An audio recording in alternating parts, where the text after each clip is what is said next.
Hello बच्चों, मेरा नाम है अरुण और आप देख रहे हैं यूपी बोर्ड यूट्यूब चैनल। ये द्विघात समीकरण का पार्ट 4 है। इसके पहले हम पार्ट 3 ऑलरेडी डिस्कस कर चुके हैं और हमारे द्विघात समीकरण के 3 वीडियो पहले ही आ चुके हैं। ठीक, तो आज ये हमारा द्विघात समीकरण का पार्ट 4 है या पार्ट 4। तो यहाँ पर आज हम सीखेंगे कि किस तरह से द्विघात समीकरण के मूलों का योगफल, द्विघात समीकरण के मूलों का योगफल तथा गुणनफल ज्ञात करते हैं। ठीक, तो इसके लिए हमें सबसे पहले सामान्य समीकरण का पता होना बहुत ज़रूरी है। अब सामान्य समीकरण क्या होता है, तो ये मैंने पहले ही वीडियो में बताया था कि सामान्य समीकरण का सूत्र क्या होता है। और एक बार रिवीजन के लिए मैं फिर से बता देता हूँ, क्योंकि यहाँ पर हम सामान्य समीकरण और मूलों का योगफल तथा गुणनफल का मान ही ज्ञात करने वाले हैं। इसके लिए हमें एक बार रिवीजन हो जाएगा। ठीक है, तो यहाँ पर हम जानते हैं कि सामान्य समीकरण होता क्या है। तो सामान्य समीकरण हमारा होता है ax² + bx + c बराबर 0। अब यहाँ पे अब अगर हमसे कहा जाए कि इस समीकरण के मूलों का योगफल क्या होगा और गुणनफल क्या होगा, तो मूलों का योगफल का जो सूत्र होता है वो होता है मूलों का योगफल बराबर माइनस का x का गुणांक बटे x² का गुणांक। तो अब आप देखिए यहाँ पर कि x का गुणांक क्या है, तो x का गुणांक है हमारा b। अब b क्यों? क्योंकि x का गुणांक है ये और x का गुणा हुआ है b के साथ। ठीक है, तो x का गुणांक हमारा हो गया b, इसलिए हमने x का गुणांक की जगह b लिख दिया। ठीक, अब होता है बटे x² का गुणांक। अब x² का गुणांक क्या है, तो यहाँ पर देखिए x² का गुणांक क्या है a। x² के साथ किसका गुणा हुआ है a का, इसलिए हमारा x² का गुणांक क्या हो गया a, और इस a को हमने यहाँ लिख दिया। तो शॉर्ट में हम कह सकते हैं कि मूलों का योगफल क्या होगा हमारा माइनस का b बटे a। तो मूलों का योगफल का सूत्र हमें पता चल गया। अब बात आती है कि मूलों का गुणनफल क्या होता है। तो मूलों का गुणनफल बराबर होता है अचर पद बटे x² का गुणांक। अब अचर पद क्या होता है? अचर पद जो c होता है, यानी जो x² का गुणांक होता है और x का गुणांक होता है, उसको छोड़ के जितना भी भाग बचता है तो वो हमारा c कहलाता है, और c हमारा क्या होता है? अचर पद। तो अचर पद की जगह हम लिख देंगे c बटे x² का गुणांक। अब x² का गुणांक यहाँ पर देखिए क्या होगा, जो यहाँ पर होगा, तो x² का गुणांक क्या हमारा a, तो a को लिख दिया। इस तरह से हमने यहाँ पर जाना कि एक सामान्य समीकरण के मूलों का योगफल तथा मूलों का गुणनफल किस तरह से निकाला जाता है। ठीक, तो ये हमारे दो सूत्र हो गए और इन्हें आप अच्छे से याद कर लीजिए। ठीक, अब चलते हैं हम इसके ऊपर कुछ सवाल करते हैं। ठीक, तो पहला एग्जाम्पल है हमारा सामान्य समीकरण। पहला एग्जाम्पल क्या है? सामान्य समीकरण 3x² + 5x + 2 बराबर 0 के मूलों का योगफल तथा गुणनफल ज्ञात कीजिए। अब जो हमने यहाँ पे अभी सूत्र पढ़ा ऊपर, हमें उन्हीं का प्रयोग करके क्या करना है, इसके मूलों का योगफल और गुणनफल ज्ञात करना है। तो इसके लिए देखिए हम सबसे पहले क्या करेंगे, इसके लिए हम लिखेंगे यहाँ पर हल। ठीक, अब देखिए, अब हमें पता होता है सामान्य समीकरण हमें पता है, और जो समीकरण के मूलों का योगफल और गुणनफल ज्ञात करना है सवाल में, वो हमें दिया हुआ है। तो हम सबसे पहले लिख लेंगे कि दिया गया समीकरण। तो यहाँ पर देखिए दिया गया समीकरण क्या हो गया, दिया गया समीकरण, दिया गया समीकरण हमारा क्या है, 3x² प्लस का 5x + 2 बराबर 0, और इसको हम मान लेते हैं समीकरण 1। ठीक है बच्चों, अब यहाँ पर हम क्या लिखेंगे कि दिए गए समीकरण की क्या, या हम ये कह सकते हैं कि समीकरण किसकी, समीकरण 1 की तुलना किससे कराने पर, समीकरण 1 की तुलना सामान्य समीकरण, सामान्य समीकरण अभी हमने ऊपर डिस्कस किया था, क्या था, सामान्य समीकरण ax² + bx + c बराबर 0 से करने पर। ठीक, अब देखिए, अब समीकरण 1 की तुलना हम किससे कर रहे हैं, सामान्य समीकरण से, और सामान्य समीकरण हमारा ये, इसको हम लिख देंगे इस तरह से। अब देखिए अगर इसकी तुलना इससे कराएंगे तो क्या मिल जाएगा हमें, ए का मान कितना मिल जाएगा 3। ठीक, तो यहाँ से मिल जाएगा, अतः ए बराबर कितना मिल गया 3। ठीक, बी बराबर कितना है हमारा 5, तो बी बराबर 5 लिख दिया। और सी का कितना मान है 2, तो सी बराबर यहाँ से 2 आ गया। ठीक, अब इतना पता हो गया हमें। अब हमें क्या करना है, मूलों का योगफल और मूलों का गुणनफल, ये दो चीज़ें निकालनी है। तो सबसे पहले हम क्या निकालेंगे, मूलों का योगफल। तो यहाँ पर लिखेंगे मूलों का योगफल बराबर मूलों का योगफल। अब देखिए मूलों का योगफल का क्या सूत्र था, माइनस का बी बटे ए। अब हमारा बी का मान कितना है, बी का मान 5 दिया हुआ है, तो यहाँ पे माइनस का चिन्ह लगाएंगे। अब बी की जगह लिख देंगे 5 बटे, अब एक क्या है, ए का मान हमारा यहाँ पे दिया है 3, तो यहाँ पे 3 रख देंगे। इस तरह से हमारा मूलों का योगफल निकल आया। अब क्या बचा हमारा, मूलों का गुणनफल, ये भी निकालना है हमें। तो मूलों का गुणनफल, मूलों का गुणनफल बराबर क्या है, हमने पढ़ा था सूत्र सी बटे ए। ये सी को क्या कहते हैं, अचर पद, और ए क्या है हमारा एक्स स्क्वायर का गुणांक। तो सी का मान हमें कितना मिला यहाँ से 2, तो सी का मान लिख देंगे 2। और ए का मान कितना मिला है, ए का मान है 3, ए का मान 3। इस तरह से हमारा मूलों का गुणन योगफल निकल आया और मूलों का गुणनफल, और ये दोनों हमारे क्या हो गए, आंसर हो गए। ठीक है बच्चों, समझ में आया ना, ये तो बहुत आसान था, ये तो 100% समझ में आया होगा। अब चलिए हम बात करते हैं अब चलिए बात करते हैं क्वेश्चन नंबर 2 की। तो क्वेश्चन नंबर 2 कह रहा है कि समीकरण 3x² - 7x + 2 = 0 के मूलों का योगफल तथा गुणनफल ज्ञात कीजिए।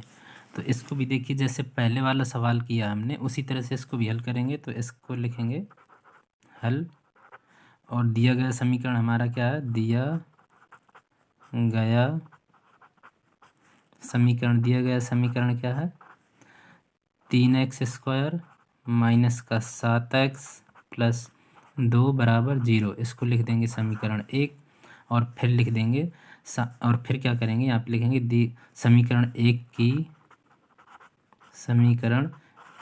की तुलना किससे करने पर, एक की तुलना सामान्य, यहाँ पे कॉमा लगा देंगे, सामान्य समीकरण।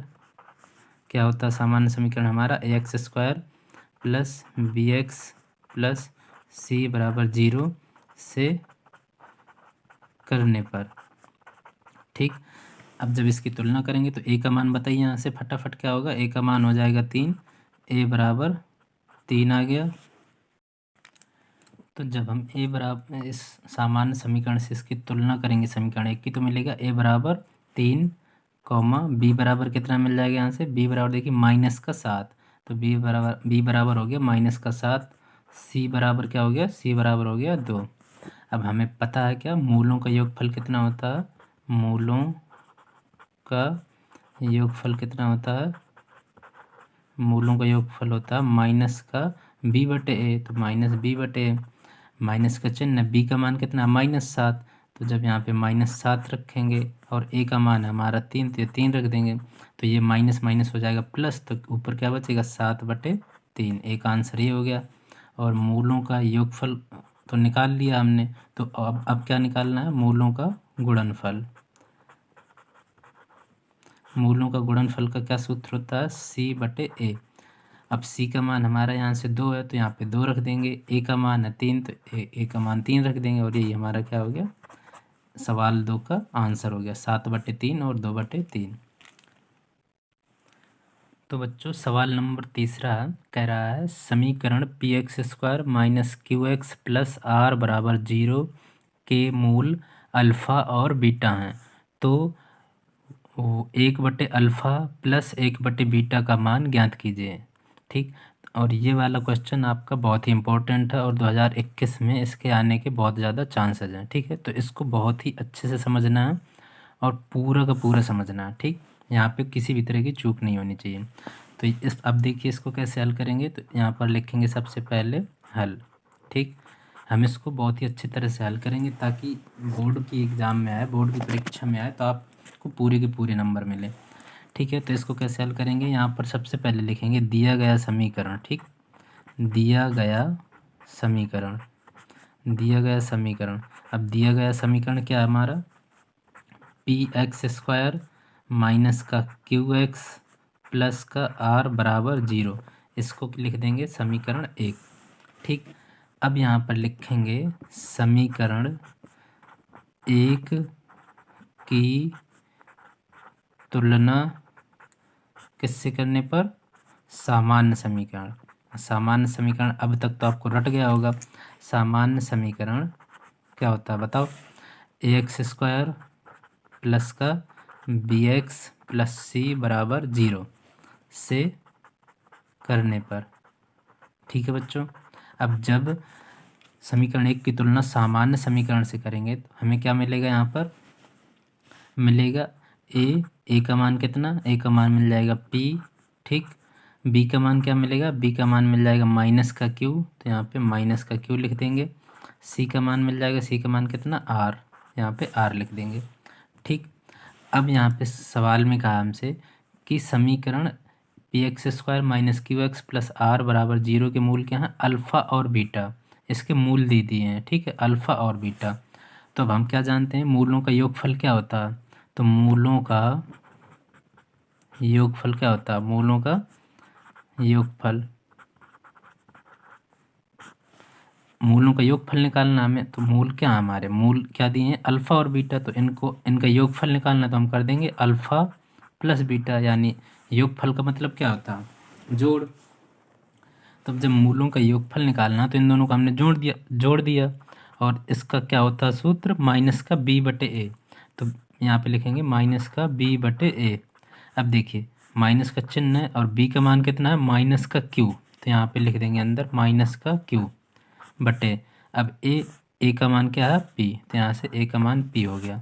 अब जब माइनस का गुणा अंदर होगा तो ये हो जाएगा प्लस, और यहाँ पे क्या बच जाएगा क्यू, और ये हो जाएगा नीचे पी।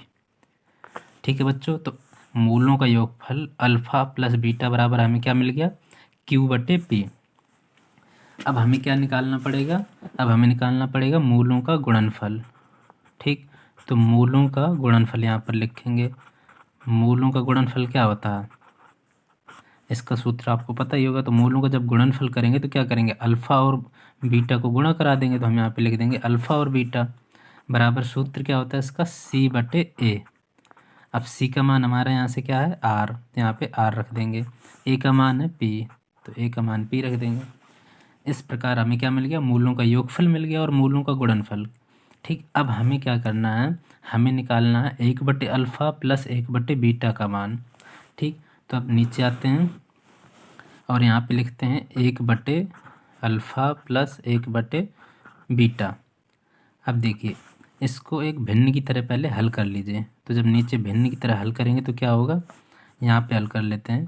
तो जब भिन्न की तरह हल करेंगे तो इन दोनों का लासा हो जाएगा, तो लासा में क्या आ जाएगा अल्फ़ा और बीटा। तो जब अल्फ़ा का भाग अल्फ़ा और गुणे बीटा में देंगे तो क्या बचेगा यहाँ पर बीटा, और बीटा का गुणा जब 1 से कराएंगे तो यहाँ पे क्या आ जाएगा बीटा, प्लस का चिन्ह तो प्लस आ गया।